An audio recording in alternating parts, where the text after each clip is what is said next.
Working? Yes, it is. Hello, everyone. It's ErienFire here. Yep. I'm going to be starting a playthrough of Okami. Yep. Over there, who's going to be quiet, right, is Drew. He's my younger brother. Yeah, now I'm gonna be talking cake. No, you're not. What is that? Oh yeah, I started a new game. So we're going to be playing all the way through this, and I'm going to be giving everyone crazy voices. It's going to be so fun.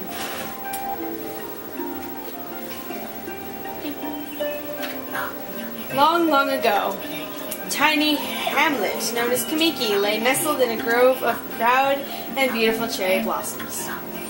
Each and every tree around the quiet burg was honored as a god. That's a lot of gods. However, the village was not without its dark secrets.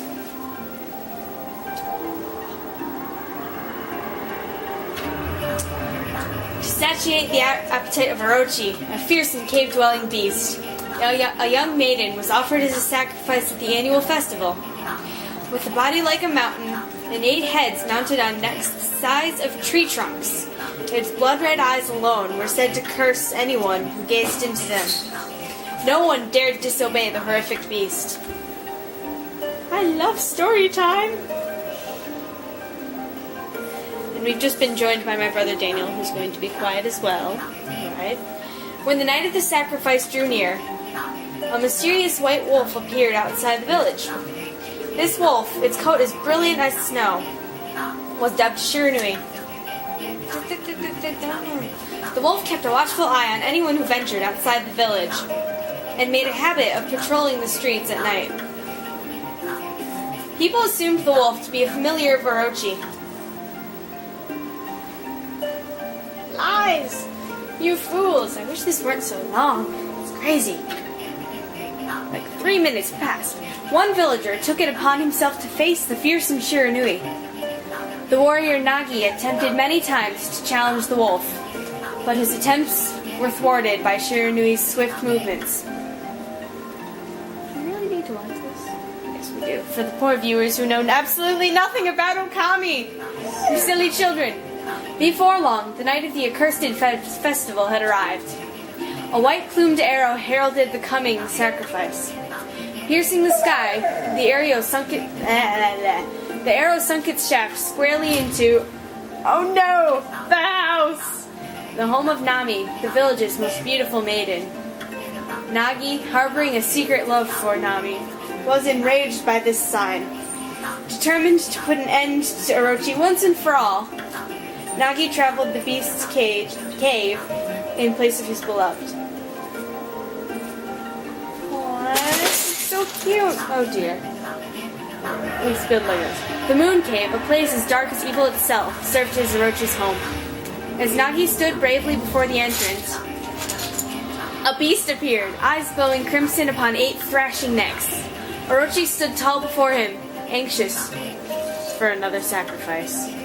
Nagi leapt with incredible grace, swinging his blade valiantly. On and on he sliced, well into the moonless night. But Orochi's hide was like steel. The blade barely made a scratch. But careful with those Legos. At long last, Nagi, his energy spent from the intense battle, dropped to his knees, fatigued and gasping for breath. He knew he was staring death in the face. It was then that the wolf appeared. As if to protect Nagi, it stood its ground before Orochi. In the darkness of the cave, the wolf's coat shone brilliantly. Alas, it was Shiranui, the wolf that dwelled outside the village. Baring its fearsome claws, Shiranui leapt toward Orochi. Orochi reared its terrifying head, readying its fangs for battle. The two beasts struggled wildly, thrashing in the darkness. Hush.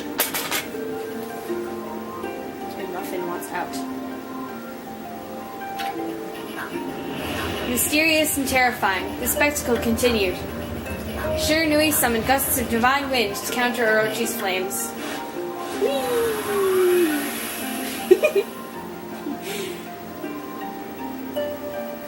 Screw the rules on the wolf. As Orochi closed in on Shiranui, sharpened claws glistening, a gigantic tree suddenly sprouted forth, shielding the wolf. Shiranui fought gallantly to gain the upper hand. He loved his trees. However, Orochi protected by a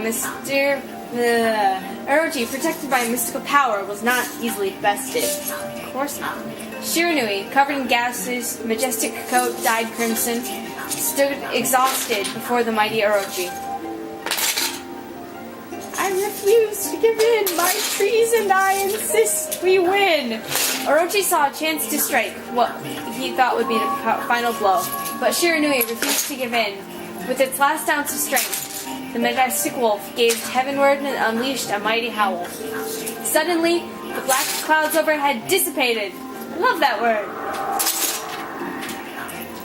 The light from above glinted off Nagi's sword as a beacon of hope.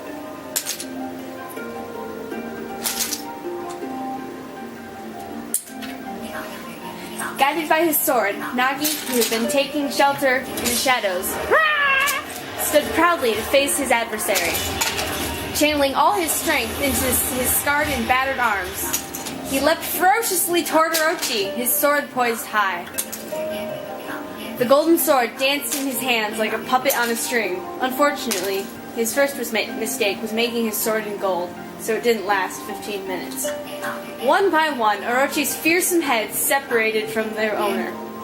He was making good use of his 15 minutes. It's in Minecraft, guys, okay. Daniel, you're supposed to be being quiet, you silly child. Orochi's broken body collapsed in a lake of its own blood. In that instant, the curse that plagued the villagers was lifted.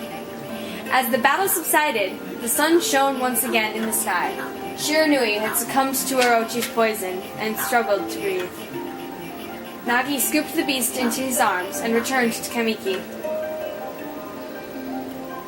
We have 3 minutes. Hurry up, you stupid intro. When they reached the village, Shiranui was no longer moving. The village elder gently stroked the wolf's head. In response, Shiranui let out a hoarse and pitiful bark, then closed its eyes and drifted off as if into slumber. No, Shira! No, don't die! Peace had at last returned to Kamiki village. In honor of Shiranui's heroic exploits, the villagers erected a shrine and placed a statue of the wolf within it. Nagi's sword was christened Tsukuyomi, and placed inside the moon cave. The villagers all looked forward to an age of endless peace. However, this is not the end of the story. There is more to this tale than most people know. 100 years had passed since Nagi and Shiranui's heroic exploits. It happened so quickly that no one in the village even took notice. Whee! We're flying! This is scary.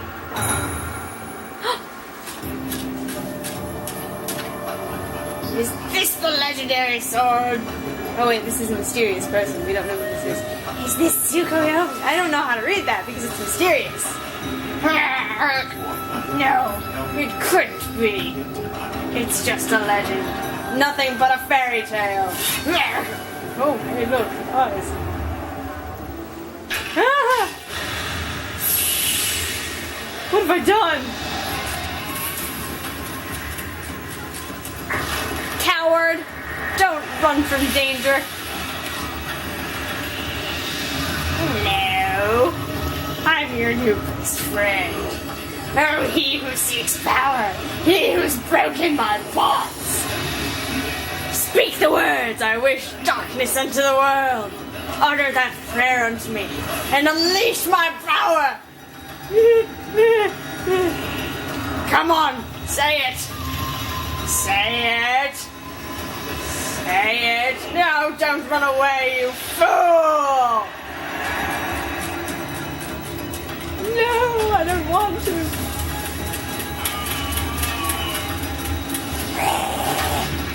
Traitor! Come back. And with that, darkness is unleashed. I hate those mysterious characters. Tune in next time when hopefully it won't be intro. Bye bye.